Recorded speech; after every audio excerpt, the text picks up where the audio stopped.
Brought to you by TechnoSpark 20 series smartphones. I'm superhuman. नमस्कार, बिहार तक में आपका स्वागत है और मैं हूं सुजीत।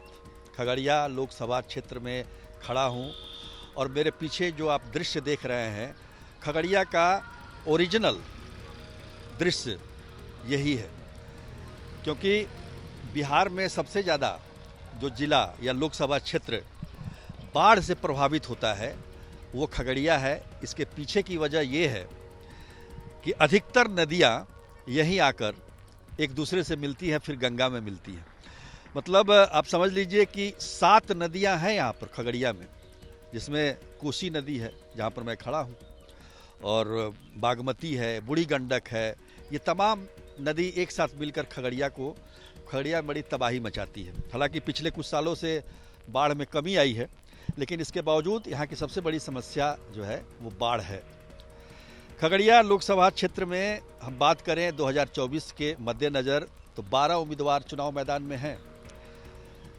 मुकाबला मुख्य रूप से राजेश वर्मा जो कि LJP-R यानी कि रामविलास चिराग पासवान की पार्टी के हैं, और संजय कुमार कुशवाहा जो CPIM के उम्मीदवार हैं। इन दोनों में टक्कर है। एक बात और आपको बता देना चाहता हूँ, खगड़िया लोकसभा क्षेत्र का जो इतिहास रहा है उसमें अब तक 6 बार यादव उम्मीदवार विजयी हुए हैं, जबकि कुशवाहा 5 बार।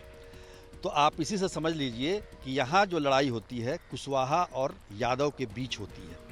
पर इस बार जो लड़ाई है, राजेश वर्मा जो है वो बनिया हैं, बनिया जाति से आते हैं, और संजय कुमार कुशवाहा जो कि कुशवाहा जाति के हैं। निश्चित तौर पर नया समीकरण है और नया दाव है। राजनीतिक दलों ने दाव खेला है। CPM को पहली बार गठबंधन में सीट मिली है खगड़िया की, तो निश्चित रूप से हम कह सकते हैं कि नए राजनीतिक गठजोड़ भी खगड़िया में उभरता हुआ दिखाई दे रहा है। खगड़िया की एक खास बात ये भी है कि यहाँ सबसे ज़्यादा जो संख्या है वो यादव की है। निश्चित रूप से यादव की संख्या है, प्लस आप ये कह लीजिए कि कुर्मी कोरी भी मिल के बराबरी का टक्कर देते हैं। मुसलमानों की भी अच्छी खासी संख्या है। महबूब अली कैसर जो कि LJP के पिछले सांसद थे, वर्तमान सांसद अभी हैं वो, लेकिन वो अब उन्होंने पाला बदल लिया, वो RJD में चले गए। तो संजय कुमार कुशवाहा के लिए ये एक बड़े फायदे की बात है। काफ़ी बड़े अंतर से पिछली बार महबूब अली कैसर ने VIP के जो अध्यक्ष हैं मुकेश सहनी को हराया था। करीब 2,48,000 मतों से पराजित किया था 2019 में। लेकिन इस बार LJP ने महबूब अली कैसर पर दाव नहीं लगाया और राजेश वर्मा पर दाव लगाया है।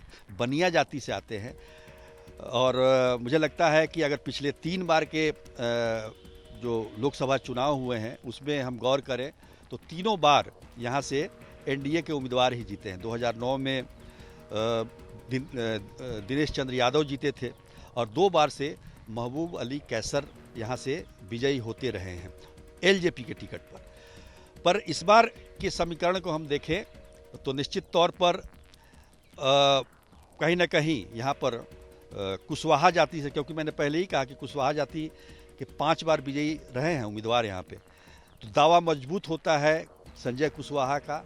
इसलिए भी होता है क्योंकि वो स्थानीय है। एक मुद्दा यहाँ पर ये भी है, राजेश वर्मा चूँकि भागलपुर के रहने वाले हैं, उनको यहाँ से टिकट दिया गया है। तो जो मुद्दे हैं यहाँ पर, एक मुद्दा बाहरी और भीतरी का भी है। पर यहाँ रामविलास पासवान की पार्टी यानी कि चिराग पासवान की जो पार्टी है उसका जलवा चलता है। पिछले 2 चुनावों से हमने लगातार देखा है, और चिराग पासवान की अच्छी खासी लोकप्रियता है यहाँ पर। पासवान जाति की संख्या भी अच्छी खासी है, बनिया जाति भी हैं। तो ये सब प्लस माइनस करने से, हालांकि मामला इतना आसान नहीं है, काफ़ी संघर्षपूर्ण माहौल है यहाँ पर निश्चित तौर पर जो मुद्दे हैं और उसके हम परिप्रेक्ष्य में देखें तो मोदी फैक्टर जो है यहाँ भी बहुत ज़बरदस्त तरीके से काम कर रहा है। अब वो कितना काम कर पाता है राजेश वर्मा के लिए, ये देखना होगा खगड़िया के, क्योंकि वो पहली बार चुनाव मैदान में है निश्चित तौर पर ये एक बड़ी चुनौती है चिराग पासवान के लिए कि अपने 2 बार से जीती हुई सीट को तीसरी बार जीत ले। 7 तारीख को मतदान है, प्रचार प्रसार पूरे जोर शोर से है। निश्चित तौर पर खगड़िया के मतदाता अभी पूरी तरह से खुलकर कुछ बोल नहीं रहे हैं, लेकिन कहीं ना कहीं जो 5 किलो अनाज और किसान निधि, ये तमाम बातें यहाँ भी तैर रही हैं। कुशवाहा को यादव वोटर पर पूरा भरोसा है कि हो सकता है कि यादव वोटर पर पूरा भरोसा है उनका, होना क्या है उसमें। तो निश्चित तौर पर कांटे की लड़ाई है। अब देखिए, अब मुझे लगता है कि इस पूरे चुनाव में जो मतदाताओं का मन है वो हिल डोल रहा है, और ये अंतिम जो है ईवीएम के बटन दबाने तक चलता रहेगा। तो खगड़िया से आज के लिए इतना ही। तब तक के लिए नमस्कार।